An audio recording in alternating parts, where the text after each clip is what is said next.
అవును. ఒక అబ్బాయిని అడిగారు. అదే క్రమంలో బాబు ఇఫ్ యూ డోంట్ మైండ్ నీకు ఏం అవుతావు అని కోరితే స్టూడెంట్ అన్నాడు. అతను ఏం చెప్పాడంటే సార్ 6, 5, 4, 3, 2, 1, 0 అన్నాడు. ఇదేంద్ర అంటే కౌంట్ అని చెప్పాడంటే 6 మీన్స్ నాకు 6 డిజిట్స్ శాలరీ సార్. అంటే 6 అంకెల జీతం, ₹1,00,000 జీతం కావాలా. 5 నేను వారానికి 5 రోజులు పని చేస్తా, 2 days రెస్ట్ తీసుకుంటా ఫ్యామిలీతో. చూడు సార్ ఎంత మంచి కోరిక. 4 4 చక్రాల కారు కావాలి. 3 3 bedroom ఫ్లాట్, ఒకటి నాకు నా భార్యకి, మా అమ్మ నాన్నకి, నా బిడ్డలకి. 2 ఒక అమ్మాయి ఒక అబ్బాయి. 1 ఒకే పెళ్ళాం. 0 టెన్షన్ లేకుండా బతకడం. చిన్నప్పటి నుంచి సార్. అందుకే ఏం చెప్తున్నాము, 10th class, intermediate first year and second year, ఈ 3 సంవత్సరాలు ఎవరైతే హార్డ్ వర్క్ చేస్తారో 30 సంవత్సరాలు మహారాజులాగా మహారాణిలాగా బతుకుతారండి. ఇది పెద్దవాళ్ళు చెప్పిందే. నేను చెప్తాను, ఏదైతే నువ్వు ఇష్టపడతావు అది నీకు వెనకటికి ఇన్స్టాల్మెంట్ లైఫ్ లేని బతకచ్చు కదా సార్. ఇన్స్టాల్మెంట్ లేని లైఫ్. అదే క్రమంలో ఇంకో చిన్న మోరల్ స్టోరీ ఉంది సార్. ఒకసారి యుఎస్లో చిన్న ప్రయోగం చేశారంట సార్. 100 మంది స్టూడెంట్స్ని క్లాస్ రూమ్లో కూర్చోబెట్టి వాళ్ళకి ఇష్టమైన స్వీట్స్ ఏమైనా రాసి ఇవ్వండిరా బాబు అంటే వాళ్ళు లడ్డు, గులాబ్ జామ్, జాంగరీ అని చెప్పి అంత స్లిప్పులు రాసిచ్చారు.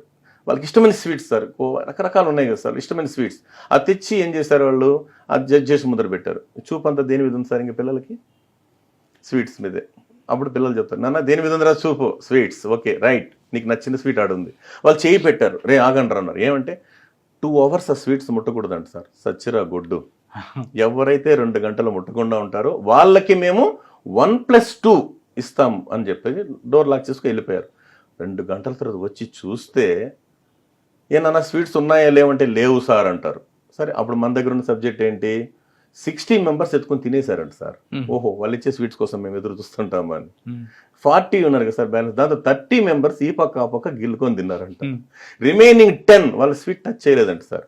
After 20 years what they are doing now అని చెప్పి సర్వేకి పోతే ఆ 60 members they are doing ordinary life sir.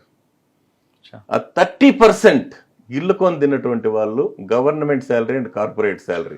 The remaining 10 వాళ్ళు ఎవరంటే, నువ్వు ఎదగడానికి ప్రపంచం కావాలి, ఎదిగిన తర్వాత ఈ ప్రపంచానికి నువ్వు కావాలి, కాబట్టి నీ కోసం ఈ ప్రపంచం ఎదురు చూసేటంత ఎత్తుకు ఎదిగని చెప్పి శాలరీ కొట్టించుకునే విధంగా ఒక ఐఏఎస్ ఉండొచ్చు, ఐపీఎస్ ఉండొచ్చు, ఇండస్ట్రియలిస్ట్ ఉండొచ్చు, దమ్మున్న నాయకుడై ఉండొచ్చు, నాయకురాలై ఉండొచ్చు. Choice is yours.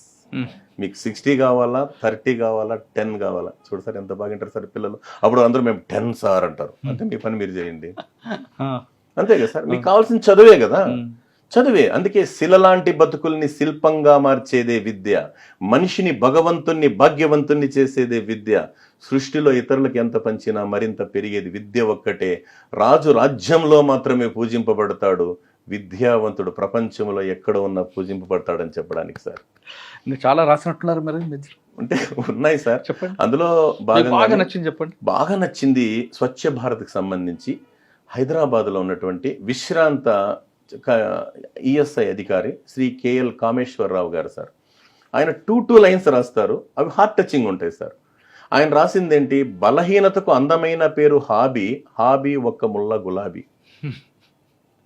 Next sir, Kulagotralu మలమూత్రాలు ఒకలాంటివే, Kulagotralu మలమూత్రాలు ఒకలాంటివే, అలాంటి విసర్జిస్తేనే ఆరోగ్యం, ఒకటి దేహానికి మరొకటి దేశానికి.